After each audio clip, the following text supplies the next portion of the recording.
Hi, it's Cara from Enchanted Vines, and today I'm going to teach you how to make this beautiful faux floral arrangement for Mother's Day. Okay, so this container, it came in white. I recommend buying containers in white and then just spray painting them to whatever color, you know, is going to work for your client. So first thing that I'm going to do is I'm going to cut these foam blocks.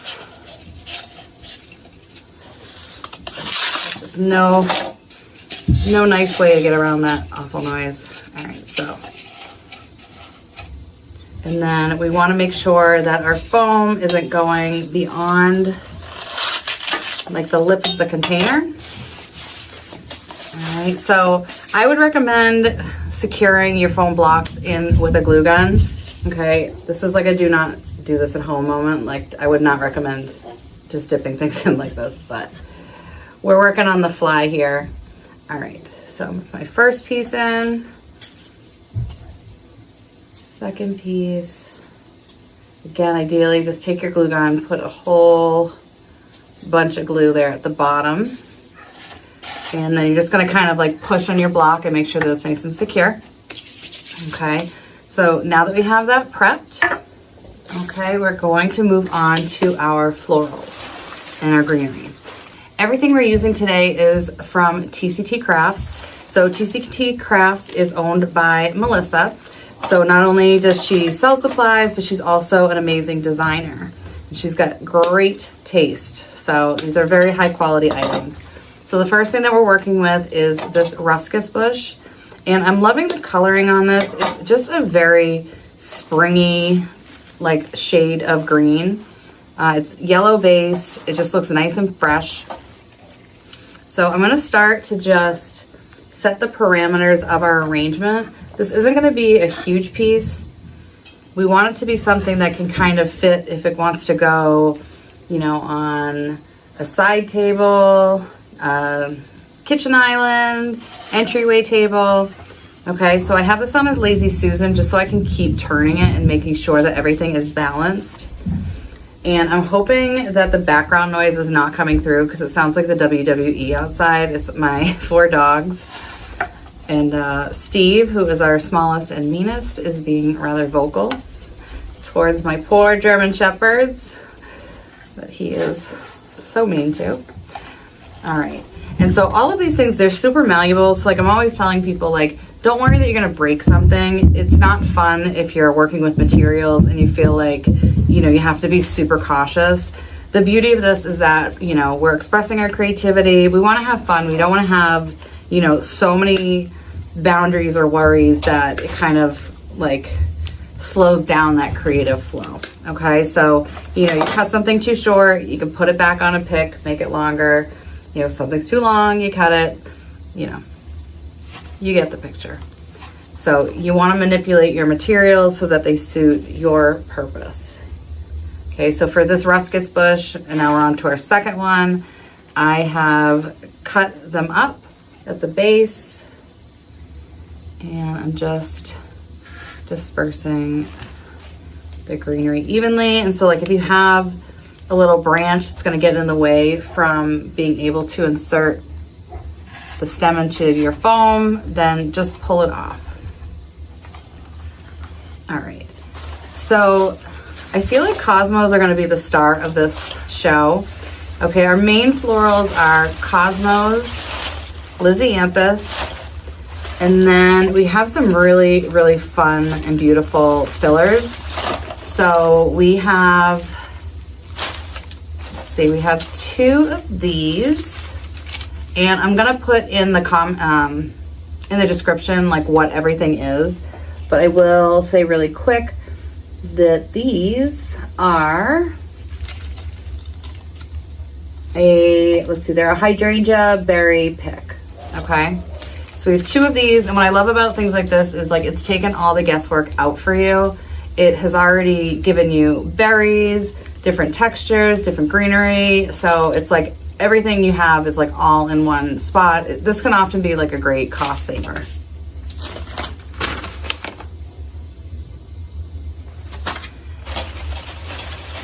All right, and then we have this filler bush. Again, lots and lots of texture to it. We're gonna break this up. We've got berries, we've got little florals. We've got, this almost looks like lavender. I think it is lavender. So let's start with our larger blooms, which in this case is gonna be the Cosmo.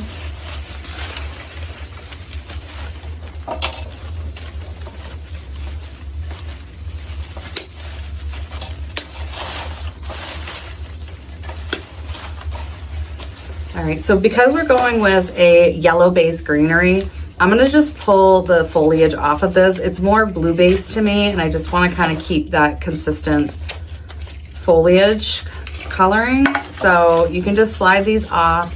But you know, whenever you're designing, it's whatever you love that matters. So if you feel like it works, then just go with it. Okay, so I'm just pulling these off. And I love that these have like not only like the main bloom, but it's got like a little baby bud next to it. It just, again, gives it like that really like natural feel to it as to how you would see them grow in nature.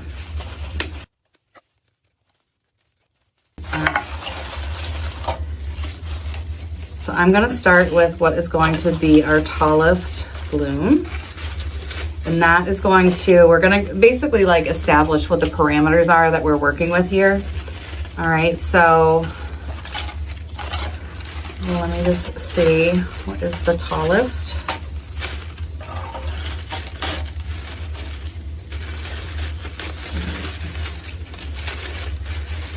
All right, so we're gonna go with these guys. So I'm gonna start in the middle and then work my way out. Okay, so I'm using my glue pot.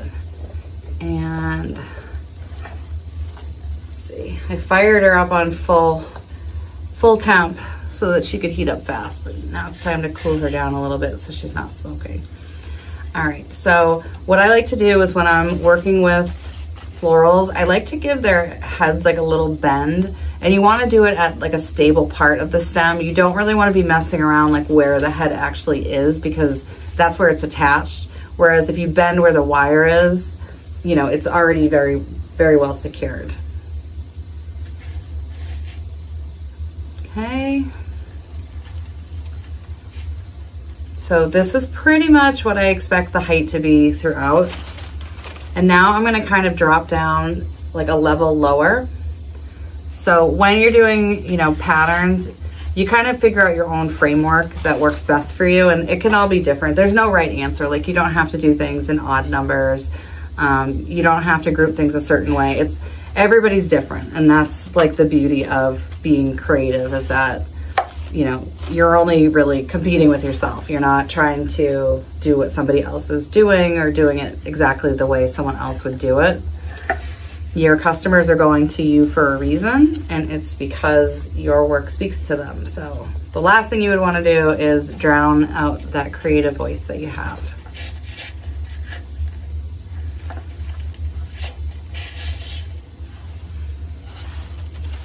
Okay, let's just do, no, we'll leave that. Okay, so right now we have the 2 in the middle, and then we have 4 on like the outskirts of that. Now we're gonna go in with Lisianthus. I've never actually seen artificial Lisianthus, so this was like such a treat. This is from Select Artificials, which is a very high quality wholesaler. And a million years ago when I worked at a florist, I loved these. These have a very like delicate look to them. All right, and so I'm gonna just keep breaking this up so I have all individual stems to work with.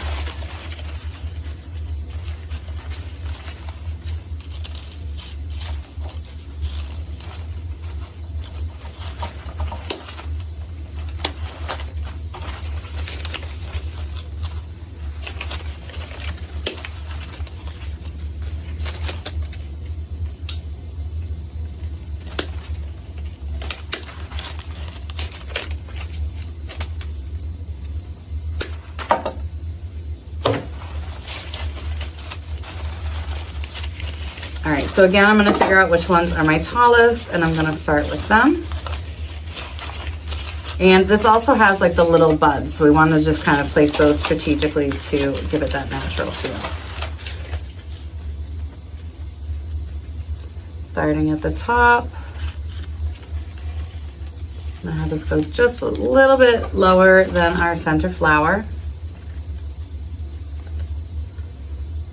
Repeat that.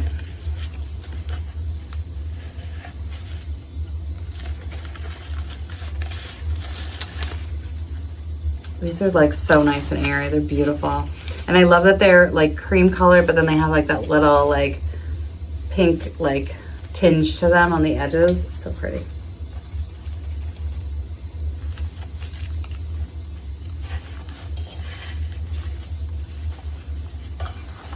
Spin her around. And you want to have a nice lightweight Lazy Susan. I had a really pretty like marble one, but like she didn't turn. She knew she was pretty. She knew she didn't have to work too hard. Okay, so we've done our first layer of our Lisianthus, and now we're gonna drop down and do our next layer. And for this, I'm actually gonna group them. Let me see, like whenever you're working with your florals, you wanna kind of figure out what is in each bush. So for this one, we have just a couple buds, so I wanna be strategic about how they're placed. Okay, so we have two buds, and the rest are blooms. All right, so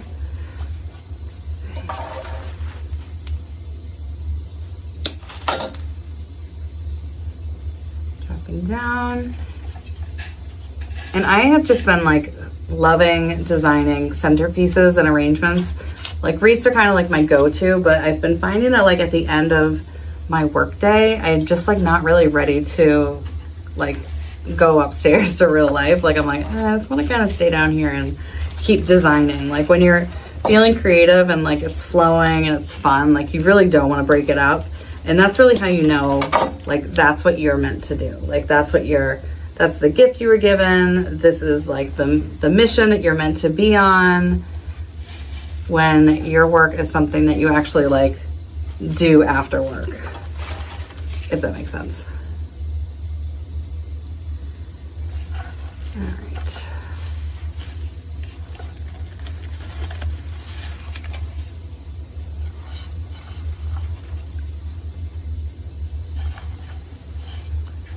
I'm going an extra layer, like probably what's going to be the lowest layer, and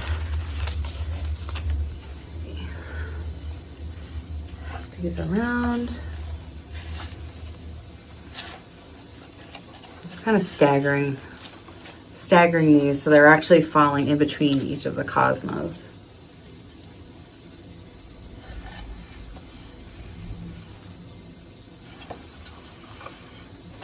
There we go.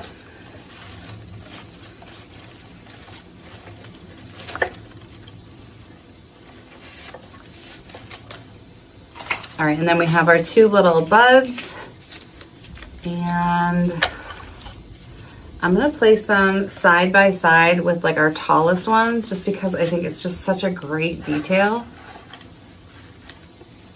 One, and turn it, and use the second one.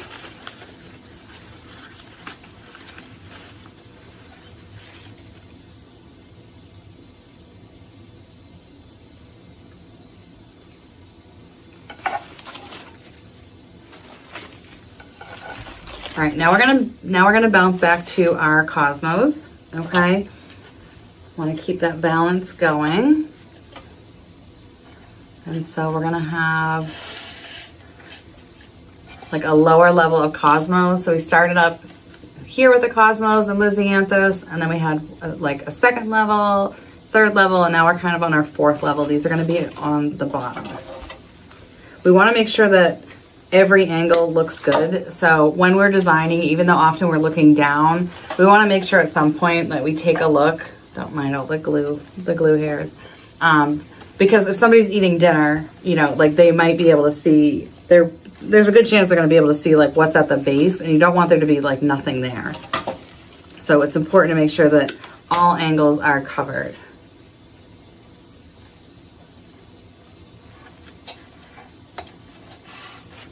And you don't have to glue as you go. I love designing with my glue pot. However, if you are new to this or you're just not committed to what, you know, your design is, you can also just go back with a glue gun and go in.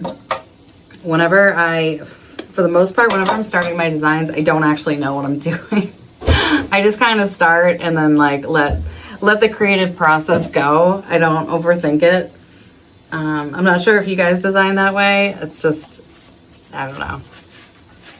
Again, like that's the fun of it. You don't know how it's going to turn out. You're making something for like the first time.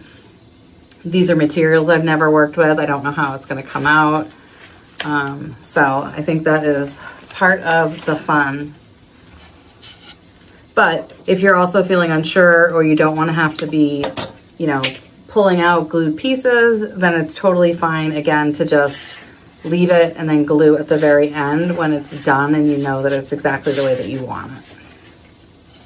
All right, so right now she is looking good. She's looking airy.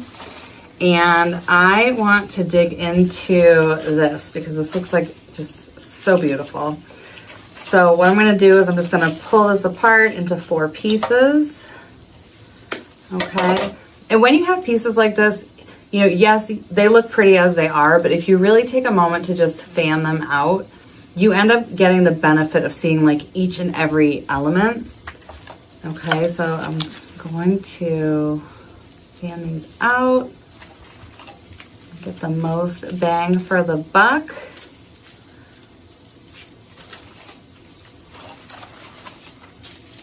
Before putting them in. All right. So now as I'm designing, I have things in my like head as like 4 quadrants.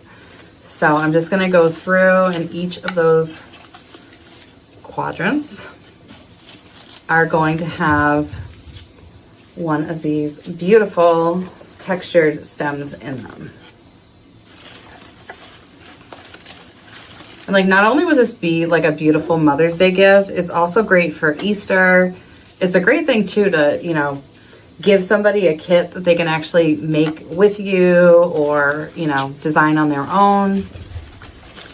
You know, there's a certain point where like, sometimes people, they kind of pack up all their craft supplies and, you know, they don't feel like they're going to really use it. And so if somebody's in that position, like they don't really want to invest all over again in everything that you need to create an arrangement. So sometimes just getting a nice kit is perfect because it's not, they don't have to commit to anything more than really like what's in the kit aside from a few tools. Oh, look at how that just like totally livened up this whole thing. I love it. All right, and now again, we have another piece. Okay, we've got some berries, we've got some twigs that have a lot of airiness, we have like these little buds. So I'm gonna spread this out, okay? And do that to both pieces. I'm not gonna break this up.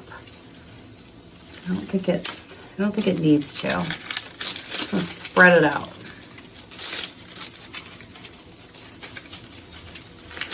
Oh, these colors just like sing spring, if you ask me.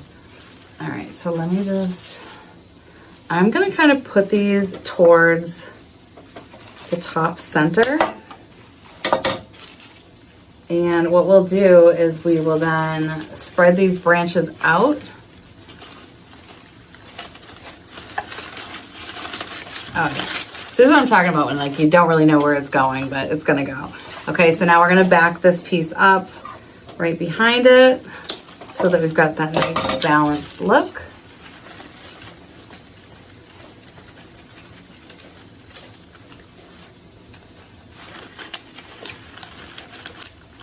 So I lied because this is really our new height.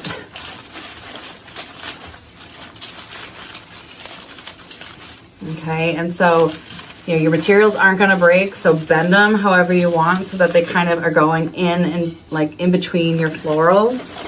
Okay, like when you see how things grow in nature, things do not grow like in neat little categories. Like they're nice and messy. Like, and that's how I like for arrangements to be, so that they look nice and lifelike.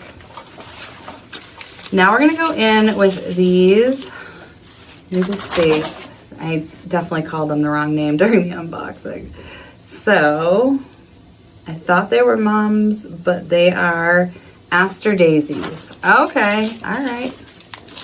And what I really love about these is, again, it has like all these tiny little buds, and it's just so natural looking. So this is also from Select Artificials. They know their stuff. Everything is like very much botanically correct, which is cool. Artificial florals have just come such a long way. All right.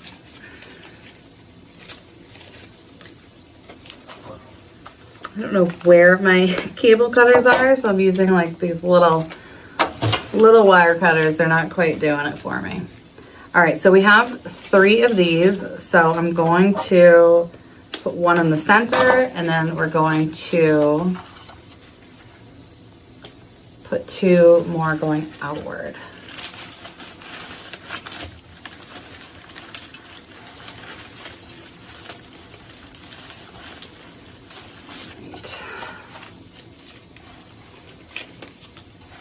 And these are pretty contrast. I wouldn't say they're like the star of the show, because I'm just like so loving the pink and purples that we're using. But it's definitely a nice contrast. So I put one here, and now I want to make sure it's balanced. So I'm going to come to this side and use the last piece. All right. Look how quickly this came together. It's so pretty.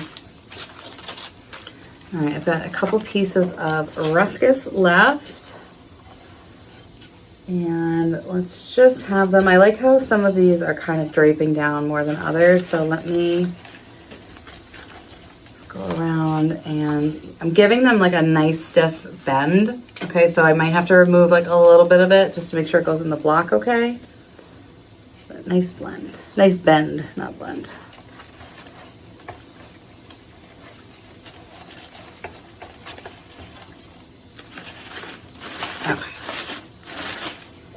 And next we have, this greenery is beautiful. It's got some beautiful berries on it. So let's see. This is the Artificial Spring Berry Spray. And it's hard to find like really nice berries that have that nice hard coating on them, because that's what's going to make them weather resistant. Like if you should be using these to like create a wreath or something that's going to go outdoors.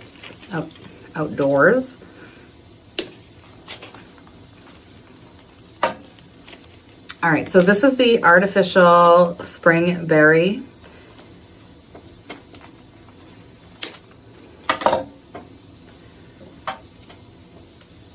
So I'm cutting up this Artificial Spring Berry Spray, and I definitely love the berries on here. I'm super particular about berries because if they don't have like that nice hard coating, I just don't know how well they're gonna do in like outdoor elements.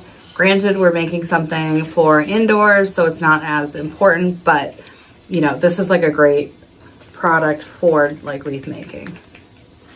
All right, so I'm gonna go in. I'm gonna put one here. So now I'm gonna flip it around so I can go on the opposite side and repeat.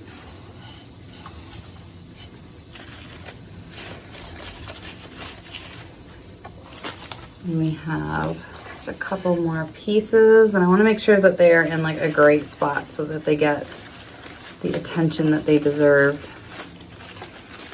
And you always want to make sure that you can hear the stem actually going into the foam. You don't want it just to be kind of like in it, like tangled up in it, but not actually inserted. Otherwise, there's a good chance it's going to come out, especially during shipping. And you definitely don't want a customer opening up an order and finding like just pieces all over the place.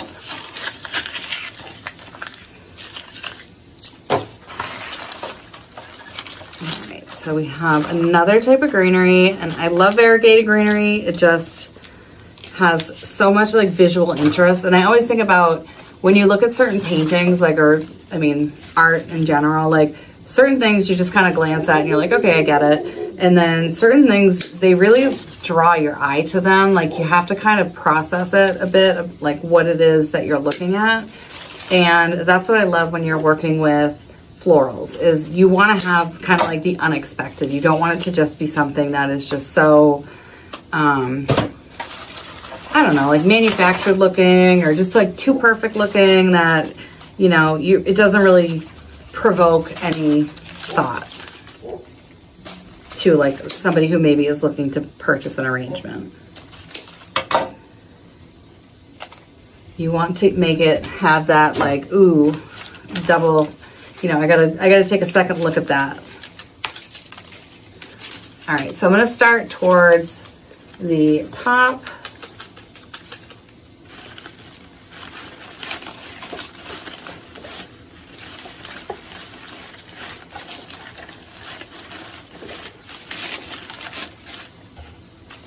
Okay. And I'm putting in, so some things are like cut into individual pieces, and then some I'm just leaving them attached, and then I will bend the branches so that they go in between our flowers.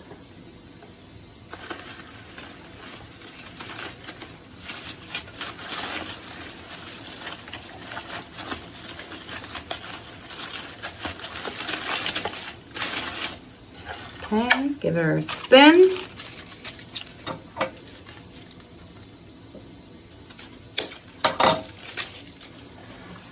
So this, I'm putting 3 stems towards the top, like the center.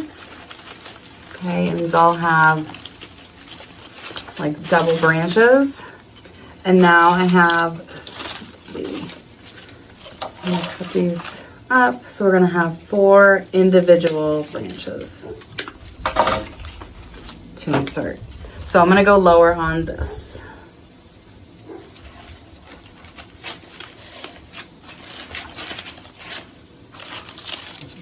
One, and then you're gonna spin it to keep it nice and balanced. 2. It legit sounds like a zoo. I don't know if you guys can hear it or not. Very distracting. Lucky that they are cute.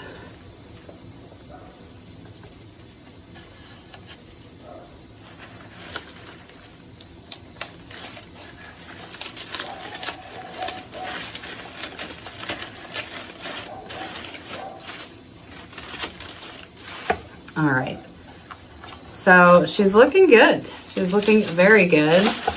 And the last piece that we're gonna be working with, and I don't think we're gonna use all of it, but this is a bundle of gypsum or baby's breath. So I'm again gonna just like spread these out, okay?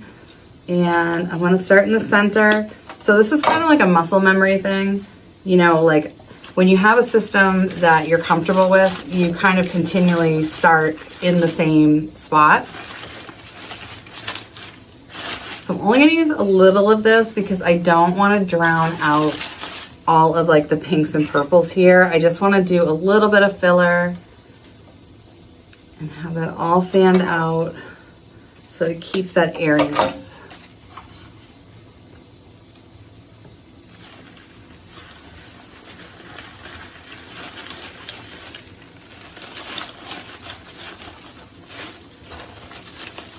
And yeah, so I think, let's see.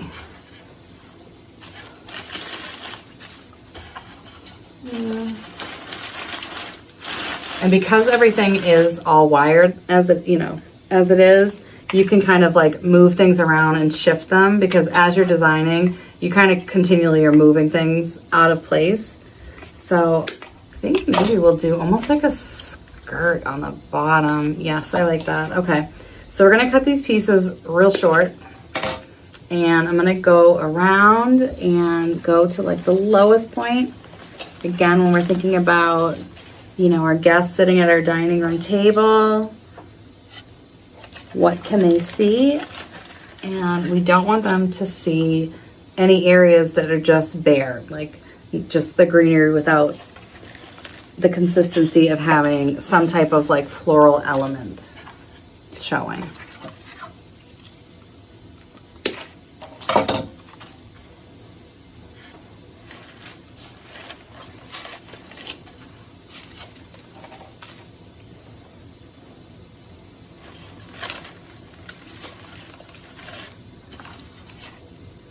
We have this beautiful Ruscus, and it just complements it so well.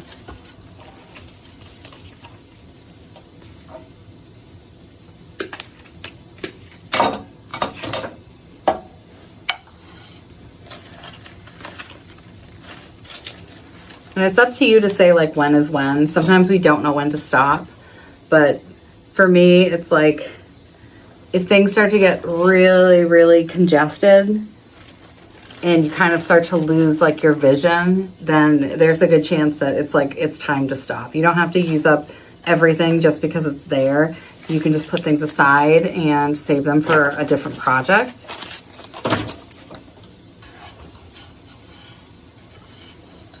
So I am going to be leaving one of these gypsums unused, but it will go to good use for another project. All right. So the last, or one of the last, I said the last and then I changed my mind. What we're gonna do is we are going to take some preserved moss. Okay, so I like to use reindeer moss. You do have to test it. I have one that is like tried and true, and for whatever reason, I just I wanted a smaller portion of it, and it turns out that it actually bleeds very easily. So you want to make sure that you're using something that is not going to have the color run off of it. Okay, so what I'm doing is I'm taking my preserved moss, I'm taking a floral pin, and I'm just going to go along the edges, okay, because I don't want the mechanics to show. So I'm really just kind of sticking these in to make sure that our foam blocks are not going to show. And you want to be consistent. You want to make sure it goes like all the way around.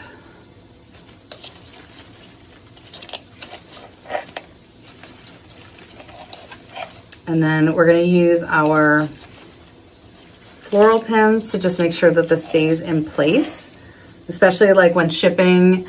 You know, if a customer opens up a box and there are a bunch of materials loose, it's probably not going to be the best first impression. So we want to make sure that our moss is staying in place.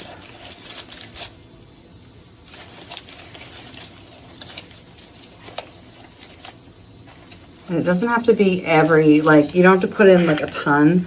I would probably use maybe 4 floral pins, and you just want to make sure again that you hear it actually hit that foam block. Otherwise it's basically pinned into nothing, and that's not really going to serve any purpose.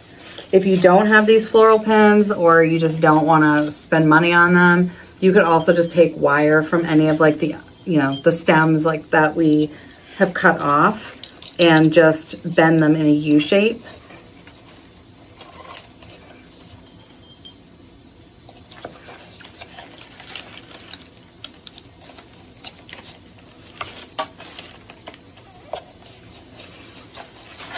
All right, so I know I said last step, but there's a last step, which is using our Krylon UV spray. So this is like spray paint, so it's something you do outside. So I consider it like sunscreen. So whether or not you're using this for something that's going indoor or outdoor, it's going to get sun exposure. Just think about like when we're in the car, we should still have sunscreen on, because even though it's not maybe sunny or we don't realize it, we're still getting exposed to UV rays.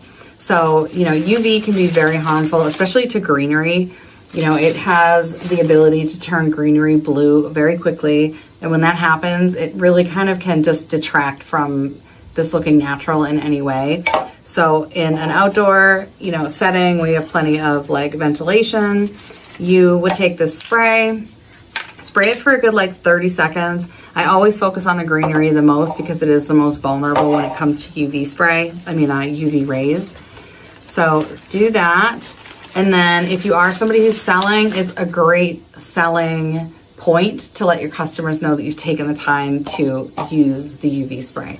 And they're even coming out with some materials that already are UV protected. So kind of keep an eye out for that as well, because if you are using those materials, you want to make sure that, again, your customer knows like just how thorough you're being to make sure this is like a lasting piece.